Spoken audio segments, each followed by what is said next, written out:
اور شاید ان رنگوں میں تراوت آئی ہی اس وجہ سے ہے کہ ان کا تعلق معصومین سے ہے. صلوات پڑھ دیں ذرا محمد.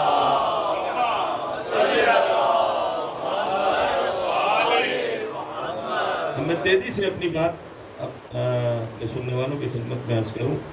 اور یہ سننے والوں کا لفظ بھی میں اس دن عمران صاحب کے مجلس میں بھی کہہ رہا تھا، یہ لفظ بھی ہم لوگوں کا غلط استعمال ہے مجلس کے لیے. یہاں کوئی سننے والا نہیں ہے، سب ذاکر ہیں، سب ذاکر ہیں. یعنی ضروری نہیں ہے کہ ذاکر ممبر پہ آ کر بیٹھے تو ذکر کرے گا. ذکر کہتے ہیں یادداشت کو، اور ہماری یادداشت کھوئی نہیں ہے.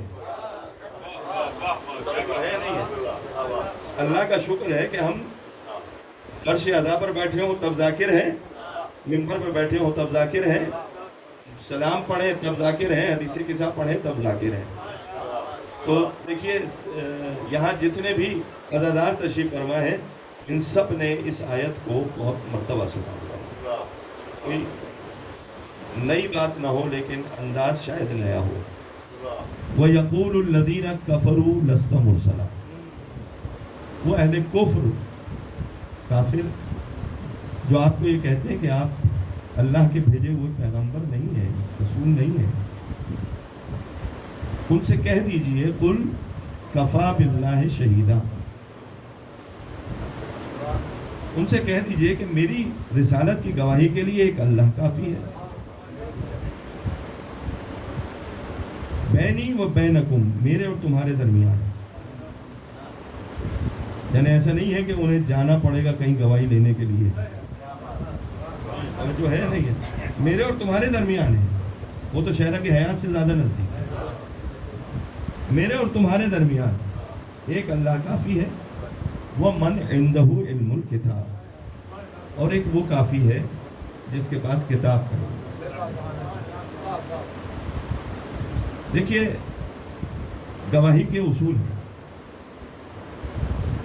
جو حضرات یہ شہری زندگی گزار رہے ہیں ممکن ہے ان کے نظر کے سامنے سے ایسے مناظر گزرے ہوں، لیکن عمومی طور پہ دیہی علاقوں کے لوگ اور خاص طور سے زمیندار طبقہ ان معاملات سے اکثر گزرتا ہے. وہ یہ ہے کہ مقدمے ہوتے ہیں. کسی نے دعویٰ کیا کسی جائیداد پر حق کا، تو قاضی، منصف، جج وہ کیا کہتا ہے کہ جب آپ کوئی ایویڈنس دیجئے. انہوں نے کاغذات پیش کیے، لیکن کاغذات میں آسانی سے رد و بدل ہو سکتا ہے. جیسے کہ تحریر ہے، کبھی کبھی تحریر کی قیمت کو کم کرنے کے لیے قلم و کاغذ نہ دے کر